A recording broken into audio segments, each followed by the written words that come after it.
Hello and welcome to another video. So the next Guild Wars 2 expansion was announced a few days ago, so I thought I would give you my impressions of what has been announced so far. If you're new to the channel, you know that I'm still fairly new to the game. I have only spent about 150 or so hours in the game, across 4 different characters. Which isn't too much considering that this is an MMO. And comparing against some of my viewers' time spent in this game. But yeah, with that said, here are my impressions of the new content coming into the game with the Path of Fire expansion. From a beginner's point of view. Starting off with the story, I'm not that involved in the entire story and lore, to be honest, in this game. I have completed both the personal story and the Heart of Thorns story, and some of the Living Season stories. Nevertheless, I found them to be very enjoyable and interesting to play. And in this new expansion, you of course get some more story missions to play, which is awesome. And normally what Guild Wars 2, what the stories are doing great, is that you get to explore parts of the world that you probably wouldn't have explored otherwise.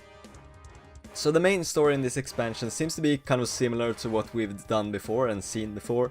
There's a great threat, and it's our job to stop it. However, this time it seems a lot more serious and dangerous than before. I mean, the God of Fire himself is planning to destroy the Elder Dragons and set the world ablaze, as it is stated on the front page. Not sure how that is benefiting Balthazar in any way. I mean, he's literally already being worshipped by humans. Isn't that better than turning against them and trying to ruin the world? I don't know. But the new story missions and lore is always nice. Definitely looking forward to those. Moving on to mounts. First of all, wow, finally. I have always liked mounts in games. They're just so cool. And the upcoming Guild Wars 2 pets, or, well, pets, mounts, also look really nice. So one annoying thing about exploring in Guild Wars 2 is that it takes quite a long time to run around the map. So having mounts to give you a bit of an extra speed boost is nice. But it's also stated that mounts are more than just speed boosts. So there are 4 different mounts, and each have their own abilities. For example, the raptors can jump really far, or leap I guess, and you can train your mounts with the mastery system, which is interesting. I think it's great to have some more options to what you can train in the mastery system, so it will be fun to see how this turns out. I've heard many complaints about the mastery system. I think that it's quite good. So getting more variety, as I said, to what you can train is great.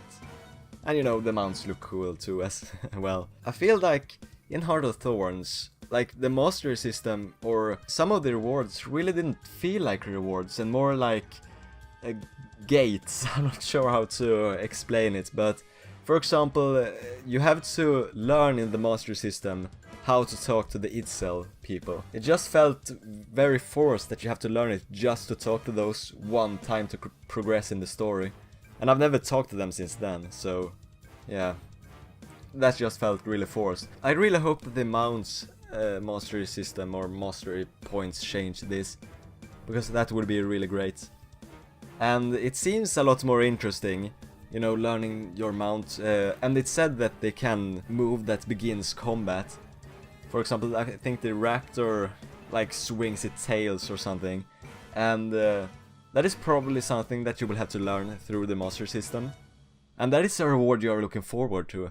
Learning how to talk to the Itzel, that isn't fun.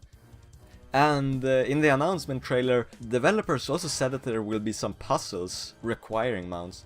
And that is something I'm really looking forward to. It could turn out great, but if it doesn't, it could just end up feeling forced, like the learning how to talk to the Itzel or whatever. Next up are the elite specializations. This is the thing that I'm looking forward to the most, probably. And I would have been really disappointed if this would not have been in the update. Basically every single class gets a new elite spec. I absolutely love that we will be getting even more variety and choices to the classes, which allows for new and interesting builds. And I think that switching between the 2 elite specializations, and I mean even the regular class as well, will really help it feeling a lot fresher. The Weaver, which is the Elementalist elite spec, and the Warriors elite spec, the Spellbreaker, are the ones I think look the coolest, and yeah, those will be interesting to see. It will also be interesting to see how the Engineer's Elite Spec turns out, because you really don't see that many Scrappers around, which is the current Elite Spec, and I don't think the Engineers use that much, to be honest. At least not in the Fractals. There are also some other stuff coming, like bounties, which also looks promising. It seems like you get some kind of...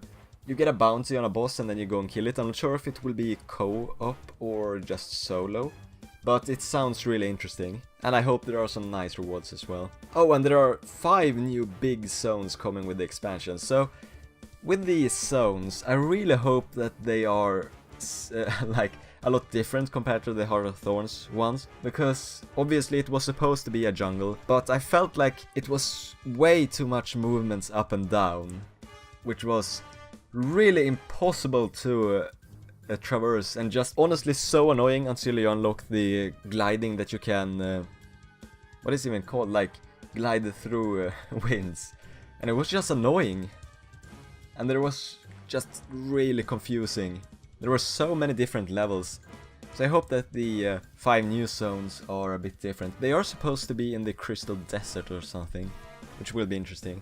And since it's Path of Fire, there will probably be some fire as well. I should also mention that there are 3 different packages that you can purchase. The cheapest one is 30 euros, I think, which includes the expansion and the level 80 character boost. The deluxe package is 55 euros. And the ultimate package is 80 euros. I will personally end up buying the standard one, probably, as the other packages are quite expensive, to be honest. But they do include some nice cosmetic stuff and additional character slots. Or 1 character slot, so if you're interested in that, those are probably worth buying. I would also like to hear what you think about the Path of Fire expansion so far. Let me know in the comments below. Anyways, thank you for watching the video, and I hope to see you in the next one.